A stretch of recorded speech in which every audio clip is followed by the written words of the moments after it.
नमस्कार दोस्तों, इस वक्त हम हैं हरिद्वार के प्रेमनगर आश्रम में और यहाँ हिमालयन एमएसएमई एक्सपो के नाम से।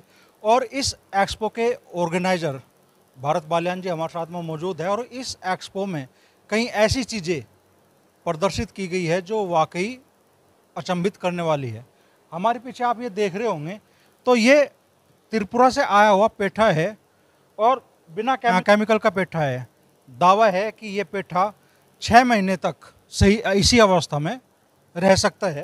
तो इस एक्सपो में ऐसी कौन कौन सी चीज़ें प्रदर्शित की गई है, और चूँकि जल्द ही अक्टूबर के महीने में मुजफ्फरनगर में भी एक बड़ा एक्सपो लगने जा रहा है, तो उसमें किस तरह की चीज़ें, किस तरह की जानकारियाँ मुजफ्फरनगर के पश्चिमी उत्तर प्रदेश के लोगों के लिए पेश की जाएगी, उसी बारे में भारत भाई से चर्चा करते हैं।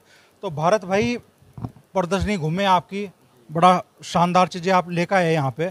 किस मकसद से ये प्रदर्शनी आप लोगों ने लगाई?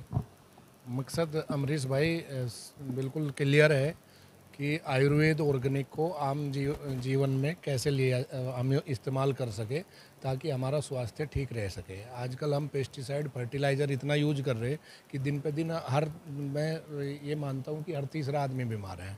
वो इस वजह से है कि उसका कारण है पेस्टिसाइड और फर्टिलाइज़र। अब उसका हमारे पास में दूसरा ऑप्शन क्या है? वो ऑप्शन है आयुर्वेद और ऑर्गेनिक। तो हम उसी मकसद से इस प्रदर्शनी को आयोजित कर रहे हैं कि ज़्यादा से ज़्यादा लोग ऑर्गेनिक और आयुर्वेद सेक्टर से जुड़ सके और वो अपनी जीवन शैली में उसे कंटिन्यू लेके आए।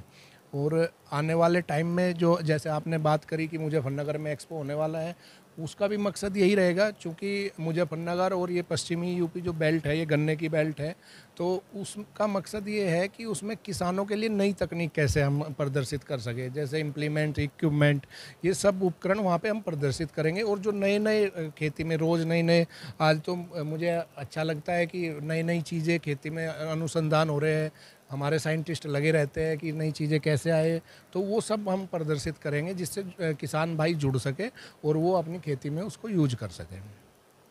त्रिपुरा तक की स्टॉल यहाँ पर लगी है और इस पेठे के बारे में दावा है कि 6 महीने तक ये खराब नहीं होगा।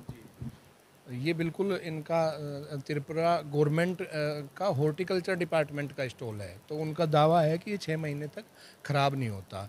क्योंकि वहाँ का इन्वायरमेंट ऐसा है, तो वहाँ पे केमिकल और पेस्टिसाइड की बहुत ज़्यादा ज़रूरत है नहीं। मुझे लगता है कहीं ना कहीं इसका भी यही कारण है कि ये 6 महीने तक टिका रहता है।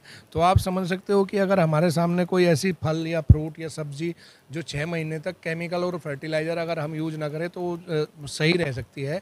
तो आदमी के अंदर ऐसे अपने जो नेचुरल प्रोसेस है, अगर हम आयुर्वेद और ऑर्गेनिक को अपनाएं, अपना एलोपैथिक और पेस्टिसाइड फर्टिलाइज़र को छोड़ दे, तो वो कितना अच्छा रहेगा और कितना स्वस्थ आदमी रहेगा।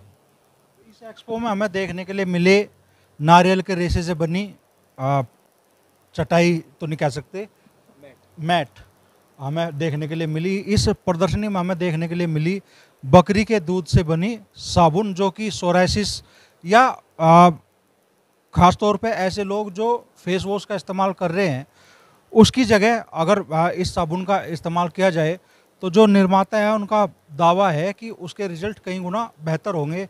इस प्रदर्शनी में हमें आयुर्वेदिक दवाइयों के ऐसे स्टॉल भी मिले जो गठिया बाय के दर्द को या डायबिटीज़ के रोग को या जो भी स्वास्थ्य संबंधी दिक्कतें हैं, उनके समाधान का आयुर्वेद के जरिए बेहतरीन उपचार करने का दावा कर रहे हैं। मुजफ्फरनगर में किस तरह के स्टॉल लगाने की कोशिश आप लोगों की रहेगी? मुजफ्फरनगर में ज़्यादातर जो स्टॉल लगेंगे अमरीश भाई, उसमें हॉर्टिकल्चर के भी होंगे, लेकिन ज़्यादातर स्टॉल एग्रीकल्चर इक्विपमेंट, इम्प्लीमेंट और ट्रैक्टर, कंबाइन, हार्वेस्टर, टायर्स, इन सब सेगमेंट के स्टॉल रहेंगे मुजफ्फरनगर में। उसके साथ साथ में बागवानी के जो छोटे इक्विपमेंट होते हैं उनके भी स्टॉल रहेंगे और कुछ गवर्नमेंट के स्टॉल रहेंगे जो किसानों के लिए कल्याणकारी योजनाएं हैं, वो कैसे किसान उससे जुड़ सके, उसको भी प्रदर्शित वहाँ पे किया जाएगा। तो कितनी बड़ी कंपनियों से टाई अप आपके हो गए? कौन कौन सी बड़ी कंपनियां उस इवेंट में आने वाली? देखिए, अगर मैं बड़े ब्रांड में बात करूं, अगर महिंद्रा से हमारा टाई अप हो गया, उसके साथ में टायर में अगर मैं बात करूँ, JK टायर और BKT दोनों का टाई अप है। दोनों ने अपनी तरफ से कंफर्म किया है कि हम बड़े स्केल पे वहाँ पे बढ़ चढ़ के हिस्सा लेंगे और पार्टिसिपेट करेंगे। तो ऐसी लगभग 30-40 कंपनियों से अभी तक टाई अप हो चुका और 2 महीने हैं, तो मुझे लगता है कि हम 150 कंपनियों को वहाँ इकट्ठा करेंगे और उनके उपकरण प्रदर्शित कराएंगे। तो ये मुजफ्फरनगर के लिहाज से या पश्चिमी उत्तर प्रदेश के लिहाज से एक इतिहास रचने वाला एक्सपो होगा। बिल्कुल, ये हमारी कोशिश है, हमारी पूरी टीम दिन रात लगी है कि ये मुजफ्फरनगर और पश्चिमी यूपी के हिसाब से एक अच्छा मैसेज जाए और किसानों को ज़्यादा से ज़्यादा इस एक्सपो का लाभ मिले और किसान इस एक्सपो से कुछ नई चीज़ें सीख के जाएँ। तो हरिद्वार के प्रेमनगर आश्रम में ये एक्सपो लगा है, 2 दिन इसके कंप्लीट हो चुके हैं। कल इस एक्सपो का आखिरी दिन है, 24 तारीख 24 अगस्त इस एक्सपो का आखिरी दिन है हरिद्वार में। तो कल सुबह चूँकि हम 24 तारीख आज सुबह ही आप इस वीडियो को देखेंगे, तो अगर आप आज भी हरिद्वार के प्रेमनगर आश्रम में आना चाहे तो ये एक्सपो आपके लिए वाकई में बहुत सारी चीज़ों में आपकी आंखें खोलने वाला, आपका दिमाग खोलने वाला साबित हो सकता है। और मुजफ्फरनगर में जल्द ही अक्टूबर महीने में बड़ा एक्सपो लगने जा रहा है, 150 के आसपास कंपनियां आएंगी और दावा है भारत भाई का कि ये पश्चिमी उत्तर प्रदेश का शायद अब तक का सबसे बड़ा एक्सपो होगा जो अलग ही इतिहास लिखेगा।